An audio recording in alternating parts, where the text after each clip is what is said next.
Hello and welcome. And thank you, Starla, for joining us today. Let's have a good chat. Um, so, first of all, thank you for making time for us today. And Mm, let's get thanks started for with having me, Deb. Yeah. Yeah. let's get started with from the beginning, in sense that we would love to know what got you onto this journey of writing and what when did you first realize that you wanted to be a writer. It's an interesting story for me how I started. Not the typical author journey, I don't think, because I was actually studying accounting at university as a second career because I sort of took a break from the corporate world and wanted to step away from what I was doing. And then I thought, oh, no, I need to get back into something. So I started doing an accounting degree. And Mhm, then I started having a series of dreams about a story mhm, that just occurred to me. And as the dreams progressed, I started thinking, I need to write this down. I need to turn it into either a novel or something. So that was back in 2018 from memory. Yeah, 2018. I started just smashing out this story in my mid year break. Next thing I know, I've got about 55,000 words and thinking, should I try and get this published? So I approached a friend of mine who has a background in writing and literature and editing as well. And I okay. asked if he'd be interested in having a go at editing this story for me. And we sort of negotiated a deal there. And he did have a look through it and he's like, yeah, this is actually really good and worth publishing. And next thing I know, I'm exploring self publishing options and I brought out my very first book. Let's see if I can focus. It's I Heart Mr. Collins. It's a little it's a hard bit to get blurred. the. Yeah. Oh, Yeah. That's good. Yeah. yeah.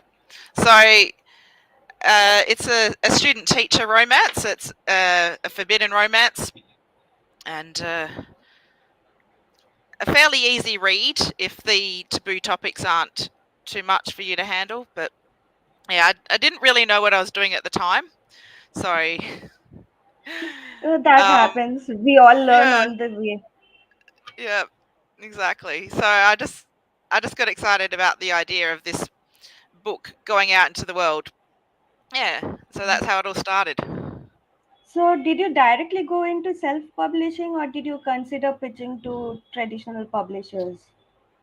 I went straight into self-publishing. I knew the story wouldn't be the sort of thing that a traditional publishing house would necessarily be interested in Mhm, because of the taboo topics in it.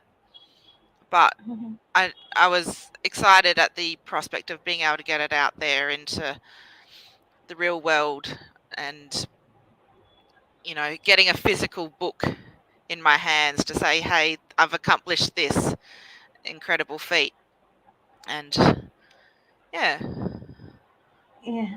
So I also like I'll just continue on one little point that you mentioned. You said that I didn't know much back then, but self-publishing is a journey where you learn every day. Even authors who've been here for decades are still learning because things keep changing.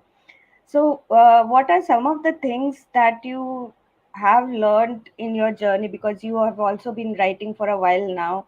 So, what are some of the things that you have learned and on the job while doing? With book one, you learned something. With book two, you learned something.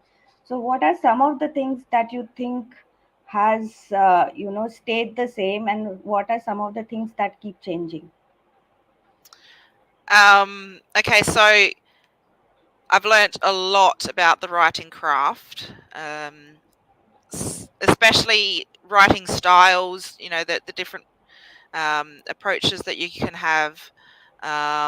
with your writing styles, you know, structure of dialogue, that sort of thing. And then also, I've learnt a lot about the um, what's the word, like the the desktop publishing side of it, trying to put the manuscripts together, format them so that they can actually um, look good in either a Kindle or in paperback, that sort of thing. So Right. I haven't actually outsourced any of that myself. I've done it all. Oh. Um, yeah, and that's been a huge learning curve, especially trying to get my head around um, getting um, Ingram Spark to recognize like fonts and things in my typesetting, and dealing with embedding fonts and the headaches that come with that. So yeah, like Yeah. a lot of people think, oh, um, You just that write and author, publish. exactly, that it's mostly just the writing, creating the story, but there's so Yeah. much more, and also different self editing techniques as well. Because yes, I have an editor, but I like to do several rounds of self editing before I send it to him. And I've also learned about getting beta readers as well, and sensitivity readers, and the importance of that, especially with some of the really heavy topics that I write about. Yeah. So I think it's interesting. Like most people just think, especially when you are self-published, that you just write and get published, and there's nothing else to it. But the the fact that you do such a lot of the aspects, handle all the aspects yourself, is really, motivating, because a lot of it is very technical. Some of it is very boring as well, you know. Especially Yes. when you're Yeah. when you have a story in your mind, you want to get writing, but you have to deal with formatting, you have to deal with the covers, you have to deal with so many things. And how do you balance it out? Because I have heard a lot of authors say that, it takes away time, and it takes away your interest in writing, especially if you are handling so much yourself. Uh, that is a really good question, because in the early part of my career, not only was I doing all that, but I was doing all of my own social media marketing and publicity and everything. I was pretty much the only things I was outsourcing was the editing and some of the illustrating. So my paranormal romance series, I've commissioned an amazing local artist for that artwork, but I've done the graphic design of the covers using her art as well. So because I've been essentially a one man band for so long, it was draining. And one of the things I found I really needed to do to get back to the core of my business was outsource my social media marketing. And that's how we met, because I found Priyanka, who introduced us, and she's done an amazing job of just taking over and looking after all that for me, so that I've got more time, especially because I went back to full time work in May last year, and I just have so much less time for my author business, unfortunately. Um, so I did really need that help there, and I think also being able to get into a flow of working smarter, not harder, with the Yeah. stuff that I still do for myself. So, like with my book covers now, and even Yeah. my manuscript formats for the paperbacks, I use templates that I've already created from doing it in the past. I've learnt what works, and now I can just put things into those templates, and I can smash out a book cover in like less than half an hour, Yeah. you know. So I think the longest part of getting a book cover together for me now is finding the artwork, because I can spend hours searching like images that Yeah. look good and trying to narrow it down. Um, Hmm. so paralysis of choice, I guess, has always been a problem for me. Yeah. Yeah. Choice is something that brings a lot of people into self publishing because you have a lot of creative control over what you publish. But at the same time, it can be really draining. Mm. So, and interestingly, you have gone back to a full time job recently. So, do you ever see yourself going back to being a full time author? What are your plans with your writing career?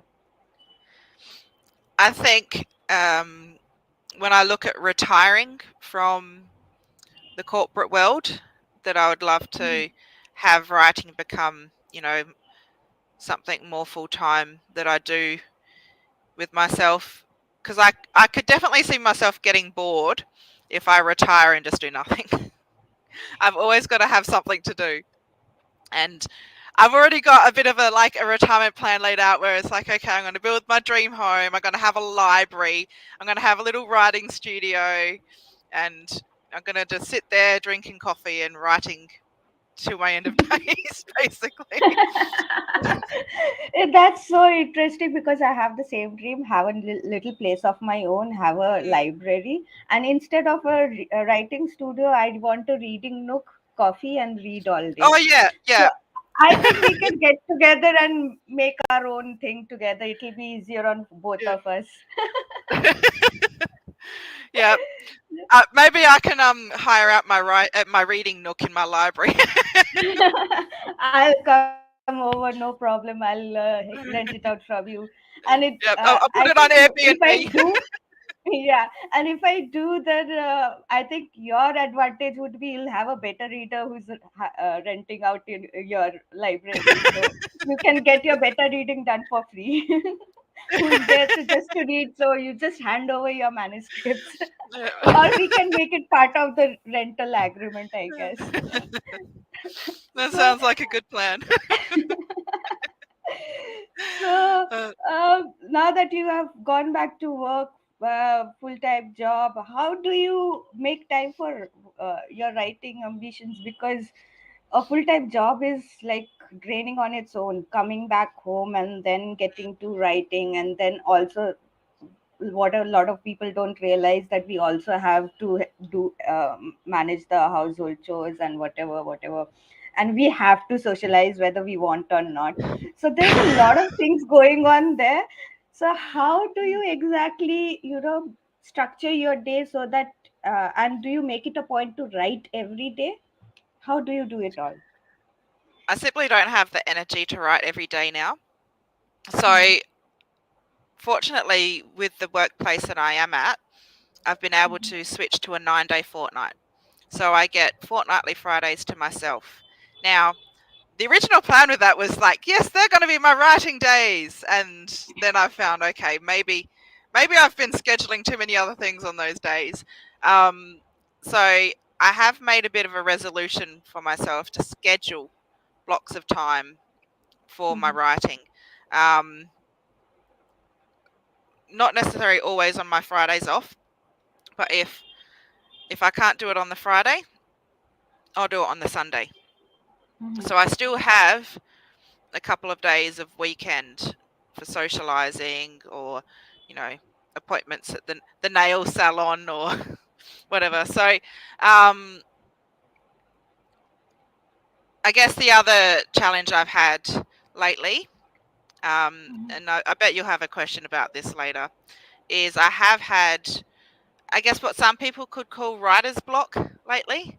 Although I Yeah. think it's, for me, it might be more of a creative burnout. So I have been struggling a bit with the writing. So, Mhm. it's all well and good to go on schedule time to sit down, start writing, but the creative juices aren't always flowing when I attempt to sit down, and especially with my latest um, manuscript for the Winters series. Mhm. So, yeah, my last scheduled writing day, I'm quite proud of the fact that I smashed out an entire episode of my serial fiction in one day. So, Okay. I, I got up in the morning, got my coffee organized, started writing, and wrote just over 2,000 words, then formatted it, got it all ready, sent through to Priyanka so that she could publish it, organized my teaser quote from it and everything, all in the one day. So that made me feel good about myself as a writer again, because I had sort of started thinking, oh no, have I lost my writing spark? Yeah. Yeah, Um, because that in any case, I find that creative people can be a little bit temperamental. You'd never know when it's going to hit you and when it's not. But mm, at the same time, when you have so much to handle, it's very difficult to make that headspace to get into writing. mm, absolutely, So and that's yeah, why I've is this actually the gone first time you? Is this the first time you are facing this writer's block? and I wouldn't say it's the first time, but it has been an ongoing issue probably for about a bit over a year, where I've Mhm, just sort of struggled. So, it's not that I can't get anything written.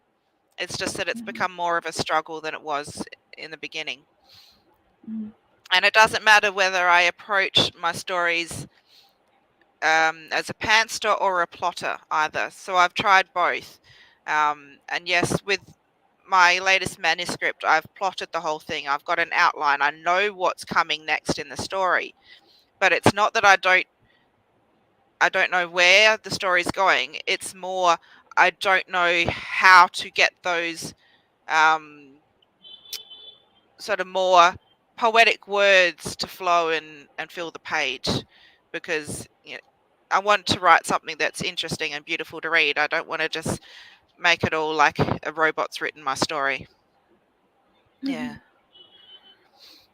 So What are you? What are the things that you're trying to kind of do to um, in a way to get over this writer's block, but also to put yourself in that headspace to kind of get back to writing.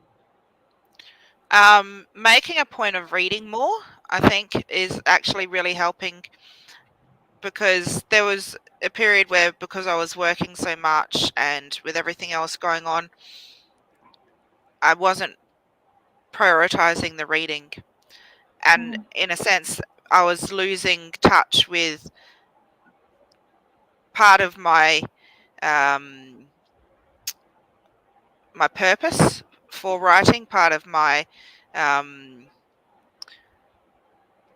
real sense of the written word and mhm, stories.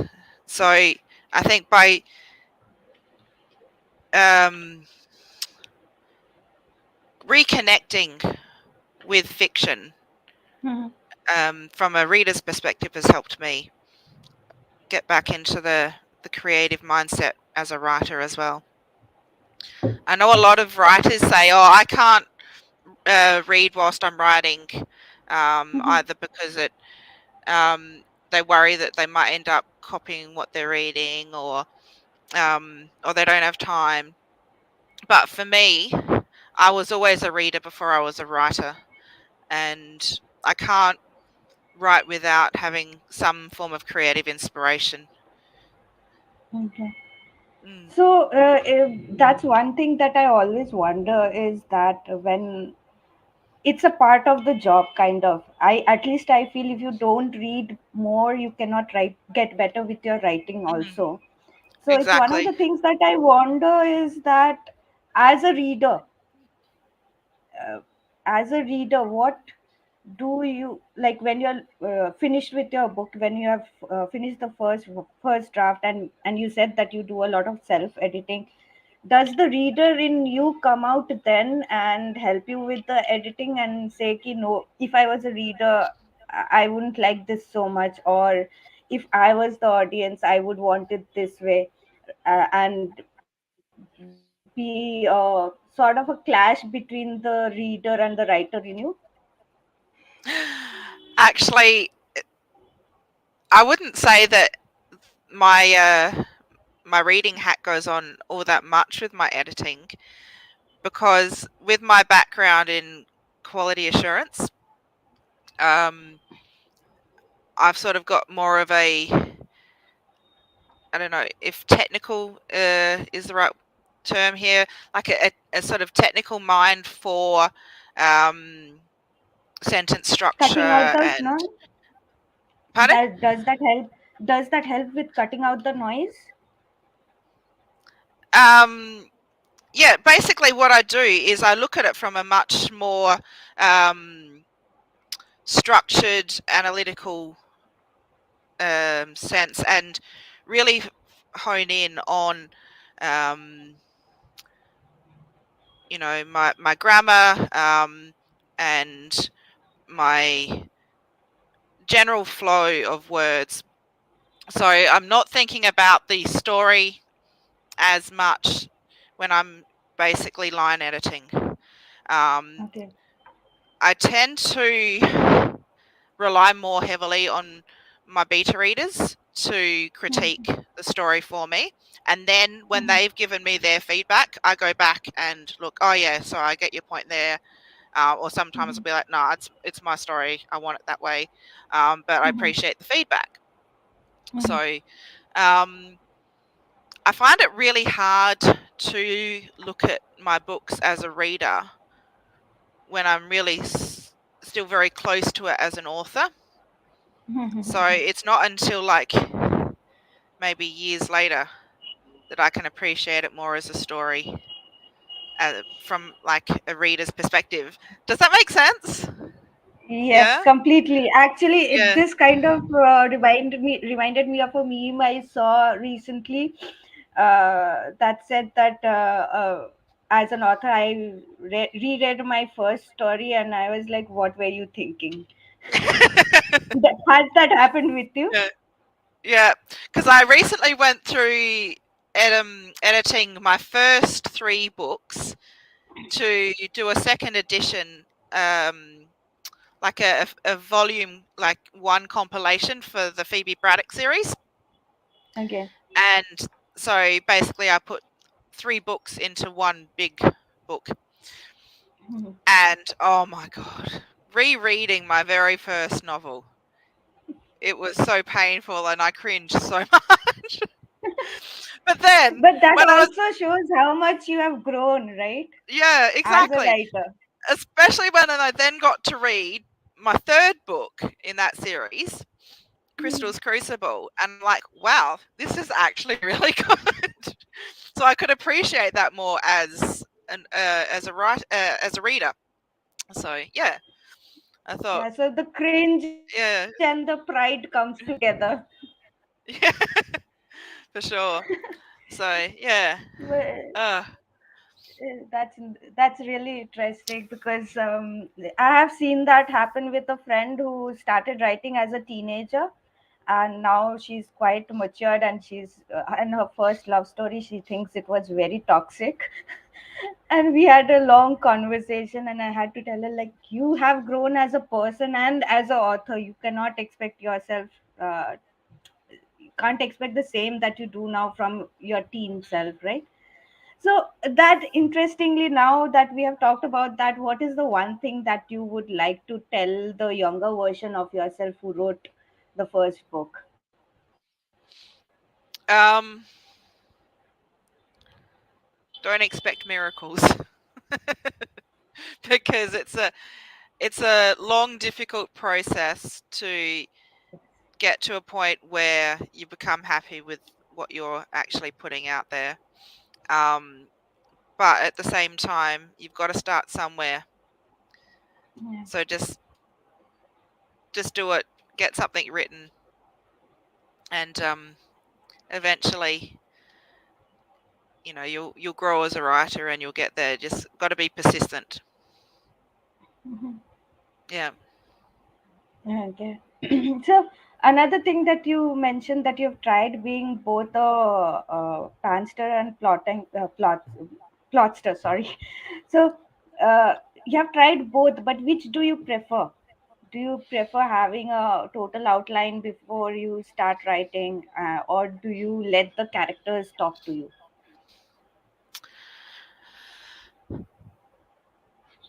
It's interesting because there was a point where I was convinced that I was solely a plotter and that, Mhm, I had to outline everything. I needed to know where my story was going. Otherwise, I would freak out mhm, about writer's block.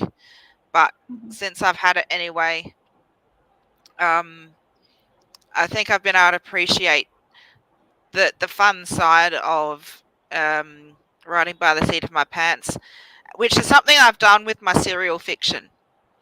Mhm. And that's actually been quite a fun exercise, especially the dark matter between our hearts, because I'm co-writing that with my husband, who's probably Okay. watching now. In fact, Mhm. um, hi, Jay Wake, are you watching? um, anyway, so Hi, yeah, if you're watching. um, so just the fact that we've been able to bounce off of each other. I'll write one episode, hand it to him, he writes the next, and then it goes back and forwards. That said, with our second season that's now going out in my newsletter and on my blog, there has been a little bit more planning, but not like full outlining. We've talked about, okay, where do we want the story to be at the end of this season, and what are some of the things we'll do to get there. Mhm. But that's about the extent of the planning we've done. Otherwise, we've just been making it up as we go along, which has resulted in a lot of different story threads going all sorts of directions. So it's not the most structured story that you'll ever read, but it is But fun. fun, and I Yeah, guess it kind of gives you another outlet for your creativity as well when you get to just let it be, let it go, yeah, let it flow how it is going. yeah, exactly. So I think it's, for me, about finding a balance between the two. Because if I try and get too structured, I feel like I'm almost boxing myself in and um, trapping those creative juices, Yeah, so that they can't flow. Yeah. yeah. And that actually makes me think of another thing, which is like you write quite a different few genres, right? With you have paranormal, then you have this. So how are they different when you're doing such varied genres, and you have also have novels and you have this episodic thing? There's a lot of different outlets that you have, right? How does it help to help your creativity, and at the same time switching from so many things, switching back and forth from with so many things, does it kind of get little bit disorienting? Um, with my main novels, I do find I need to focus when I'm writing my first draft. I need to focus on just that story alone. I can't be juggling, like, my say a contemporary with my paranormal series at the same time, Mhm, because it alters my mindset too much and I lose touch with my characters. mhm, But because the serial fiction is just something sort of fun on the side, we're doing it, um, to give these stories for free to people. I'm not trying to make money from them or anything either. So I guess the pressure's off with those a little bit, mhm, and so that becomes more of just a hobby sort of writing that doesn't interfere too much with my novel writing. And so I guess, yeah, it doesn't disorient me too much to jump between those ones. Um, But the genres from contemporary to paranormal, that kind of you avoid.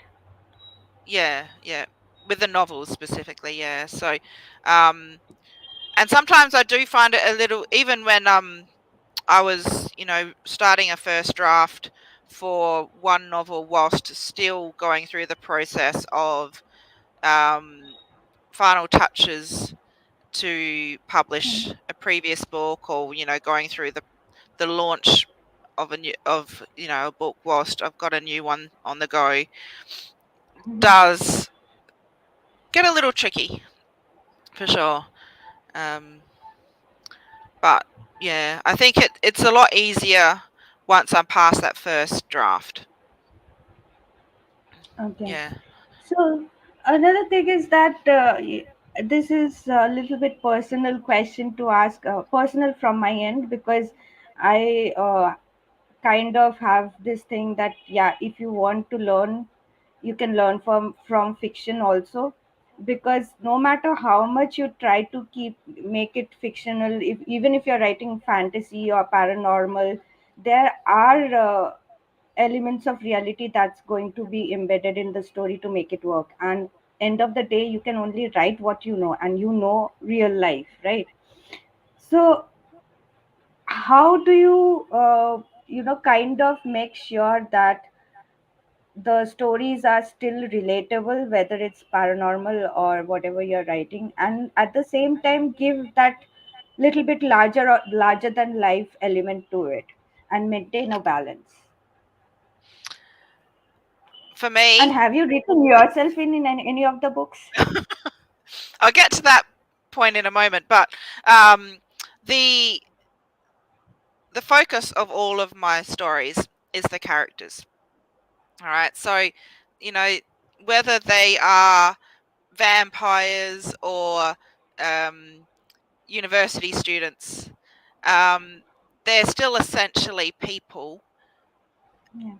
and we as a species relate to other people, right? It's what we do. um, Even if we're completely introverted, we still um, have to relate to other people to some extent, and the relationships we have with people, um, Mhm, and that's a huge focus for me in my story writing. So that's how I do make it relatable for other people to read. mhm, um, I draw a lot on my experiences that I've had with people, not necessarily incorporating anyone I know into my stories, but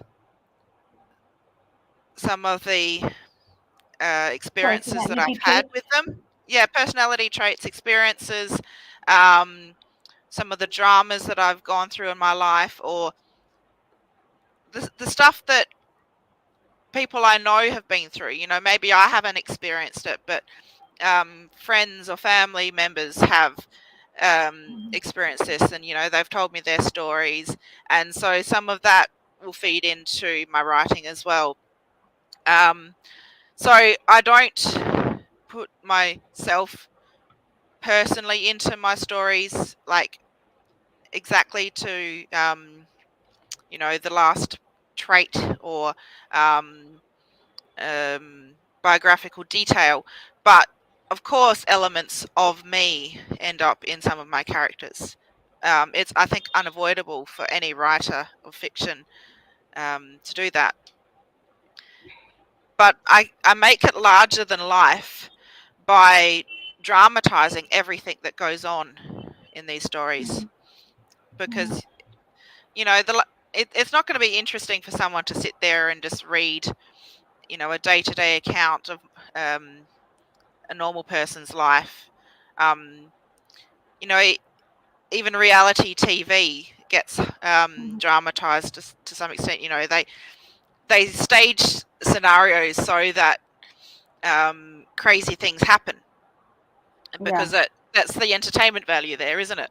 Um, and then obviously with the paranormal stuff, I weave fantasy elements into it as well to make it even um, more interesting for people who do like reading fantasy or magical realism, and Mhm. um, and the suspense that I work into, my romantic suspense stories as well. So I use lots of different strategies just to build on the mundane. Yeah. Yeah. And but that's what like I keep telling people, and because I read like 99% of my reading materials are fiction, and people are like, you are reading so much yet you are not reading to learn, that doesn't make sense. But I'm like, Mm, yeah, give fiction a try and see whether you yeah. can learn from it or not. Yeah. So and I think that comes from the fact that no matter how hard you try to call it a fiction, a lot of it is our real lives, and it's Mm, unavoidable. Even when yeah. you're writing an epic fantasy, you're writing about people, you're writing about relationships even within that. Exactly. Mm. uh, And you well, gain perspective, like as a reader reading fiction, you gain perspective and an appreciation for what other people go through in life. yeah, And, yeah, that is learning. it helps You know, you empathize also in situations that absolutely. Hmm. you may have never gone through yourself, but you're reading about them and you understand what other people might be going through. It's a bone I pick with everybody who tells me that no, if you have to learn things, then you have to read non-fiction, and I don't agree. So coming back to your books, you have. I just wanted to say the cover of Undeniably Wrong. I think you have it with you also. The book, Yep, the I'll cover try of and yeah, Undeniably Wrong is yeah. absolutely stunning. And now that I know that you do a lot of your covers yourself, I'm appreciating it even more.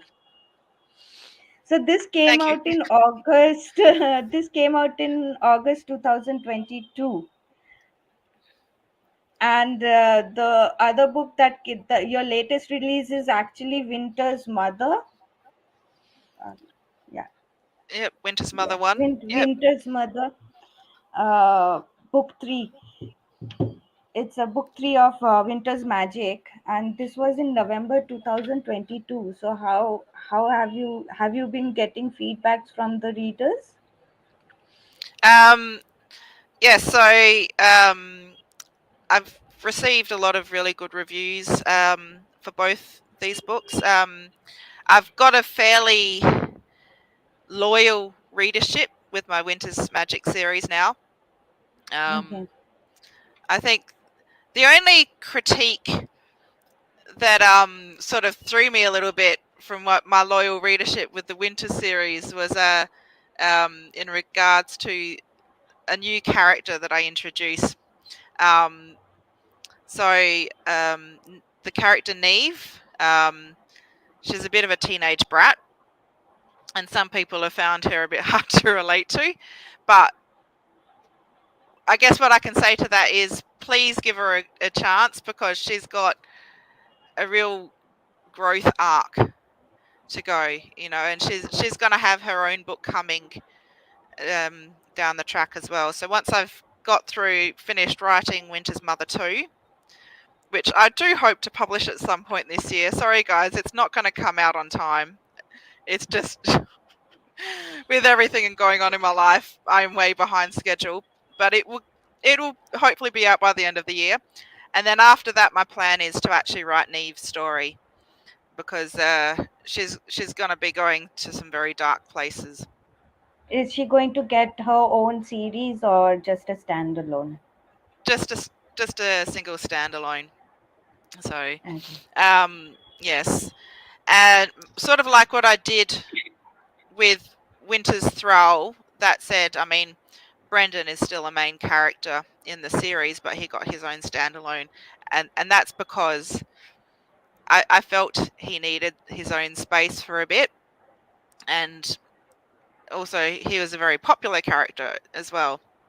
Um, Okay. so I do find sometimes that these standalones, or these sort of side plots, if you like, are a good space to explore character growth for people alongside my main character, Alana. Um, so, yeah, as I was saying before, please give Neve a bit of a chance to grow, because obviously she is quite young and she's got some ways to go. Yeah. So these spin-offs, the point five versions of the stories, why I like them is that as a reader, I find that I get to know a lot about an individual character that I probably would have missed out if you kept to the series. Mm, You know what I mean? Like you're trying to give them their own space, and for us also that space is required because a lot of things you cannot just show in the series, because that would kind of maybe slow down the pace or take it on a different level that you don't want to veer off in the series. mm, So I absolutely love those extras. They give mm. so much to us readers also as a reader. Yeah, And I think, speaking to you, I'm guessing that it's because it gives you that extra space, right, that you love writing that's right. about those Yeah, extra. yeah, Sometimes let the characters speak their own story for outside sure. the Yeah, arc of the series, right? I love yeah. those. So yeah.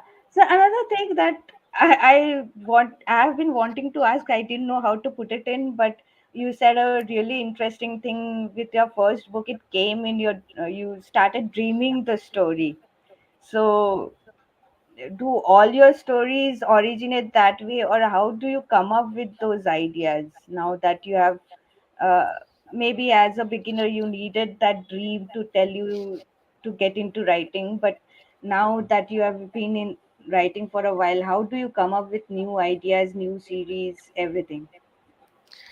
Um, a lot of them just sort of come out of nowhere. I'll be doing something like, I don't know, hanging out the washing or sitting in a coffee shop, and suddenly an idea will just go bam. You, you've got to write about me. And then other times I'll find myself lying awake in bed either at night when I should be sleeping, or on a lazy Sunday morning when I can't be bothered getting out of bed. They'll start percolating in my mind, and I find that's sometimes a really helpful um, headspace to develop my ideas for an existing story. So I reckon I would spend at least 50% of my writing time not at my computer at all, just thinking about my story whilst going about my day to day business. Play them out in your mind. Yeah, yeah. And I've also had ideas come to me, I guess, through other media that I consume, whether it be watching TV or reading books or even video games. I'm a huge gaming nerd, and Oh, um,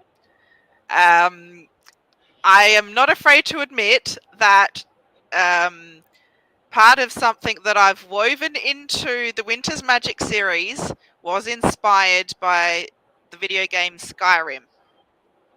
But okay. I won't say any more because I don't want to give too many spoilers. It's interesting because I always wonder, like, if I'm reading something and I'm really into a story, it's easy for me to imagine different storyline. What if this hadn't happened and this had happened? Then I can offshoot and go in my imagination, key what the characters would have done. But I have no imagination when it comes to cooking up new things. So it's always interesting to me to try and understand how your mind works. How do you come up, and what triggers these Yeah. ideas? I never understand. So I think I've is always it been a story writer. Like ever since I was a tiny little tot, I've always created stories in my mind. Um, playing imaginative games as a kid, and then that sort of developed as an adult. I've also enjoyed writing and running tabletop role playing games like Dungeons and Dragons or the World of Darkness stuff as well. So I guess that was like a starting point for me in terms of the creative story writing process. The imagination running wild. Yeah. So, I would like to ask, like, if your viewers are watching, and if there's a kid watching, a little girl watching you today, and who wants to become a writer because she loves your books. So, what tip would you give to that little child? Well, first of all, I'd be a little worried if a small child was reading my books because they're rather adult. No, I mean the kid who is aspiring, not Yeah. necessarily a 6-year-old, maybe a 13-year-old or a 16-year-old, but still kids in compared to us Yep. and still Okay. Yep. having those All right. dreams. Okay. All right. So for the 16-year-olds who enjoy my books, that's probably a little safer. But yes, if you're Okay. aspiring to write, I think just write whatever feels good and enjoyable for you to write about, and then you know start learning. You can either go to a structured education system to learn how to write, or like me, you can become self-taught. I've attended lots of different webinars on you know the um, the different styles of writing, and the craft, basically learning the craft, because there are conventions that are important Hmm. to learn. I think one of the best quotes I heard is, "You need to understand the rules before you break them." Yeah, because you need to know exactly how and why you're breaking the rules. All right, so start learning the conventions and write, using um, your typical plot lines. Um, there's lots of different tools out there that you can use, and once you've got the feel for it, then you can sort of explore um, effective ways of breaking that. But the very first stage really is just um, exploring your own ideas and getting them written down. And would you suggest them to read the genre they are planning to write, or read a wide variety of genres? Which would help more? It's definitely important, I feel, to read the genres that you're writing in, but Mhm. I think if you're up for it, then it's good to read a wide variety, because there is so much out there now that really merges genres, and I find that's the most interesting thing for me. Like, romance isn't just romance anymore. You've got the paranormal stuff, you've got the romantic suspense, the dark romance, the erotic romance. There's just so many different things coming in. Monster romance, another. It's virtually horror, Mhm. but there's romantic elements. And you've got to find the niche that you fit in, sure, Mhm. but learning more by exploring other genres with your reading um, really does broaden your mind, I think, for sure. Okay. And our last thing before we kind of wrap up is that we have already mentioned that you're behind schedule on Winter's Magic. So what are all the things that you're working on, and what can we expect from you in 2023? I am still working on yeah, Winter's Mother 2 at the moment. Still in my first draft. It's a long, hard slog. I'm sorry, but it's Hey, probably the only is novel I'm it going to get. Is it like Sorry? 50% done or 80% done? Can we expect it next month or the month after? Any It's hints for okay. your My first draft, I think, was about 60 something percent done. I recently published, well, got Priyanka to publish the stats on it on my blog, where I'm up to with that. But just because of how much I've got going on in my life, I probably won't finish my first draft until I've got my annual leave in April. That's when I'm hoping I've booked 2 weeks off of work. So I'm going to spend at least a week of that writing. Hopefully that's enough to finish my first draft. And then it'll probably take um, about 3 months for the editing process. And then maybe another month to get the manuscript polished and ready for publishing. So, um, so let's say August? hopefully August, maybe September, is when we'll probably see my next book, which means it's unlikely that I'll get another novel out this year. But I do still have my serial fiction coming out every month. So, if you can't wait for my next novel and you really, really, really need to read more of my stuff, please check out my serial fiction.